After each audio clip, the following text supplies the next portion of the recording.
Hello guys, welcome to back to my YouTube channel guys. आज की इस video में बात करने वाले हैं राजस्थान यूनिवर्सिटी के बारे में। जी हाँ साथियों, काफी स्टूडेंट्स मेरे पास कमेंट मैसेज कर रहे थे। काफी स्टूडेंट्स पूछ रहे थे कि सर हमारे एग्जाम्स कब होंगे, टाइम टेबल कब जारी होगा, तैयारी किस प्रकार से करनी है, सिलेबस किस प्रकार से और एग्जाम पैटर्न किस प्रकार से आने वाला है। साथियों बात करते हैं सबसे पहले टाइम टेबल को लेकर। तो 5 मार्च तक आपका टाइम टेबल जारी कर दिया जाएगा। पिछले वीडियो में मैंने आपको बता दिया था कि 5 मार्च तक आपका टाइम टेबल जारी हो जाएगा। बात करते हैं एग्जाम से रिलेटेड। एग्जाम आपके 20 मार्च से आपके स्टार्ट कर दिए जाएंगे। एक दो दिन आगे पीछे आपका हो सकता है, लेकिन 20 मार्च तक आपका एग्जाम्स है वो आपकी स्टार्ट कर दी जाएंगे।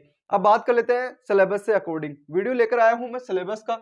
Syllabus political science BA second year और बीए थर्ड ईयर के लिए जो भी स्टूडेंट्स के पास पॉलिटिकल साइंस सब्जेक्ट है वो इस वीडियो के एंड तक आप जरूर बने रहेगा। अदर जो भी सब्जेक्ट हैं या क्लासेस के जो स्टूडेंट्स हैं वो कमेंट में बता देना। अगला जो वीडियो आएगा वो आपके सिलेबस और आपकी क्लास के वाइज आपका आने वाला है। बात कर रहे हैं आज हम second year third year political science syllabus के बारे में। जो भी स्टूडेंट्स पॉलिटिकल साइंस सब्जेक्ट से हैं सेकंड ईयर थर्ड ईयर में, वो स्टूडेंट्स वीडियो के एंड तक आप बने रहेगा। बात करते हैं राजस्थान यूनिवर्सिटी से और मत्स्य यूनिवर्सिटी से। दोनों स्टूडेंट्स अभी समझ लेना, मत्स्य वाले स्टूडेंट्स भी समझ लेना, क्योंकि आपके लिए भी यही प्रोसेस रहने वाला है। राजस्थान यूनिवर्सिटी के एग्जाम नजदीक है, इसलिए स्पेशल वीडियो में राजस्थान यूनिवर्सिटी के लिए लेकर आया हूं। मत्स्य यूनिवर्सिटी का भी यही सिलेबस आपका रहने वाला है। बात करते हैं टोटल जो आपका पेपर होने वाला है वो आपका 100 अंक का आपका पेपर होगा, जो कि आपको पता होगा। आपने पहले भी आपको सेकंड ईयर या फर्स्ट ईयर में या फिर आपने एग्जाम दिए होंगे, तो 100 अंक का आपका पेपर होगा। बात करते हैं आपके 3 खंड होते हैं, यानी कि एग्जाम सिलेबस में आपने देखा होगा कि 3 खंड होते हैं, क खंड, ख खंड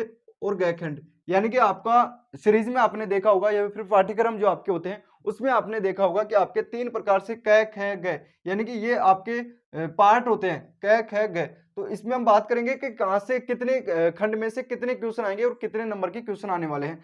क खंड की हम बात करते हैं तो टोटल अंक यानी कि 20 अंक का ये जो क खंड होगा फर्स्ट वाला, ये आपका 20 अंक का आपका होने वाला है। पर्सन संख्या की हम बात कर लेते हैं, यानी कि पेपर में जो टोटल पर्सन आएंगे, फर्स्ट जो पर्सन आएंगे 10% वो आपके क खंड से ही आपके आने वाले हैं, जिनकी प्रत्येक पर्सन की जो अंक बार होगा वो आपका 20 से 25 शब्दों में आपको आंसर उसका देना होगा।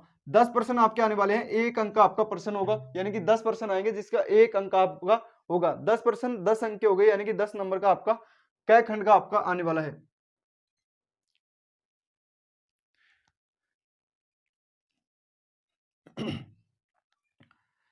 खंड की हम बात कर लेते हैं फर्स्ट वाले की, यानी कि क खंड आपका है वो आपका 20 अंक का आपका होने वाला है, यानी क खंड में से 20 अंक का आपका मैटर आएगा। बात करते हैं पर्सन संख्या 10 आएगी, क्योंकि क खंड में से 10% आपके आने वाले हैं। प्रत्येक पर्सन 2 अंक का आपका होने वाला है, जिसमें से प्रत्येक पर्सन का उत्तर 20 से 25 शब्दों में आपको देना होगा। जो फर्स्ट के जो 10 क्वेश्चन आते हैं वो आपके क खंड में से आएंगे, यानी कि 20 नंबर का जो मैटर है वो आपका क खंड में से आएगा। अब आपको क खंड में कहां से किस किस को पढ़ना है। अब हो सकता है क खंड में से आपने अति लघुरात्मक जो बड़े क्वेश्चन है उनको आपको नहीं पढ़ना है। आपको क खंड में मात्र आपको छोटे क्वेश्चन पढ़ने हैं, जो कि 20 से 25 शब्दों के होते हैं, यानी कि पर्सन संख्या 10, यानी कि 10% फर्स्ट पेपर में जो 10% आएंगे वो आपके क खंड से आएंगे, और टोटल इनका जो अंक है वो आपका 20 नंबर का मैटर आपका होने वाला है। अब बात कर लेते हैं ख खंड की। ख खंड में से टोटल आपका 20 अंक का ही होगा, यानी कि ख खंड भी आपका टोटल 20 अंक का होगा, लेकिन पर्सन संख्या 4, यानी कि 4 ही पर्सन आपके पूछे जाएंगे आपके टोटल, जिसमें आपको प्रत्येक प्रश्न का उत्तर आपको 150 शब्दों में आपको देना होगा। यानी कि आप समझ सकते हो ख खंड में से आपको नहीं तो छोटे क्वेश्चन आपको पढ़ने हैं, यानी कि जो एबेसैडे वाले हैं या फिर 20 से 25 वर्डों के जो आपके उत्तर होते हैं वो क्वेश्चन आपको नहीं पढ़ने हैं। नहीं आपको निबंधात्मक प्रश्न पढ़ने हैं, ओनली आपको जो मीडियम होते हैं लघुरात्मक प्रश्न वही आपको पढ़ने हैं। 4 क्वेश्चन आपके आने वाले हैं ख खंड से, प्रत्येक प्रश्न का 150 शब्दों में आपको उत्तर देना होगा। तो इस प्रकार से आप पढ़कर ही अच्छे से आप तैयारी कर लेना। बात करते हैं ग खंड की, यानी कि सबसे लास्ट ग खंड होता है, उसकी बात कर लेते हैं। टोटल अंक, यानी कि टोटल अंक 60 अंकों का होगा। ये हो गया 20 का, ये हो गया 20 का, यानी कि 40 हो गए, और जो ग खंड है वो आपका 60 का होगा, यानी कि टोटल आपका 60 का होगा। पर्सन संख्या की बात करते हैं तो 3% आपके आने वाले हैं। 3% आपके इसमें से आएंगे जो आपके 60 अंकों के, यानी कि 20 अंक का 1% होगा। सबसे जो बड़ा जो मैटर होगा और सबसे अधिक जो अंक आएंगे वो आपके ग खंड में से आने वाले हैं। तो ग खंड को आपको अधिक से अधिक पढ़ना है।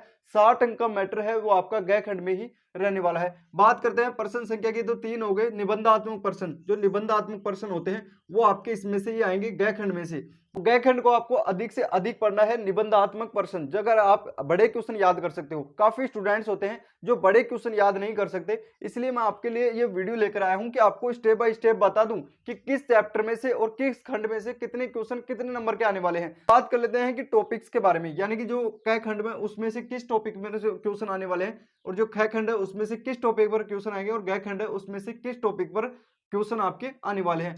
बात कर लेते हैं मेन टॉपिक्स के बारे में, यानी कि इन टॉपिक्स पर ही आपके क्वेश्चन आने वाले हैं। आपने पहले भी पढ़ा होगा, 10वीं 12वीं में आपने पढ़ा होगा प्लेटो और अरस्तु। प्लेटो और अरस्तु के बारे में आपने पढ़ा होगा। ये आपके क खंड, यानी कि जो छोटे क्वेश्चन है 10 अंक के 10 प्रश्न है, जो 20 अंक के आने वाले हैं, यानी कि एक प्रश्न 2 अंक का होगा। ये आपके प्लेटो और अरस्तु के अंदर आपके पूछे जाएंगे, तो इसी को आपको पढ़ना है। बात करते हैं दूसरे पॉइंट के बारे में, यानी कि ख खंड के बारे में बात कर लेते हैं। इसमें आपका मैकावली, होब्स, लोक और रूसो के बारे में, यानी कि ये आपकी मेन पॉइंट है जिसमें से आपके प्रश्न आने वाले हैं। यानी कि ख खंड जो मैं बता दिया आपको, ये आपके ख खंड है। यहाँ पर आपका टोटल 4 क्वेश्चन आने वाले हैं 20 अंक के। 5 नंबर का मैटर होगा, एक क्वेश्चन आपका 5 नंबर का होने वाला है। तो इसमें से आपका मैकावली, होब्स, लोक और रूसो ये आपके मेन पॉइंट है, इनमें से आपके क्वेश्चन आने वाले हैं और इसी टॉपिक्स पर आपको पढ़ना है, अन्य आपको कुछ भी नहीं पढ़ना है। जो कि मैंने आपको बता दिया कि किस टॉपिक पे कितने क्वेश्चन आएंगे, कितने नंबर के आएंगे और किस किस टॉपिक को आपको पढ़ना है। साथियों, उम्मीद करता हूं कि जानकारी आप समझ गए होंगे। फिर भी किसी प्रकार का कोई भी डाउट हो तो आप मुझे कमेंट बॉक्स में कमेंट कर सकते हैं। अगर आपके पास अदर सब्जेक्ट है, अदर क्लास है, तो आप कमेंट बॉक्स में बता देना, उसका भी वीडियो नेक्स्ट वीडियो में आपको अपडेट कर दूंगा कि किस प्रकार से क्या सिलेबस आपका रहेगा। बाकी राजस्थान यूनिवर्सिटी के एग्जाम नजदीक है, सभी इसी प्रकार के अपडेट आपको इस चैनल के माध्यम से मिलते रहेंगे।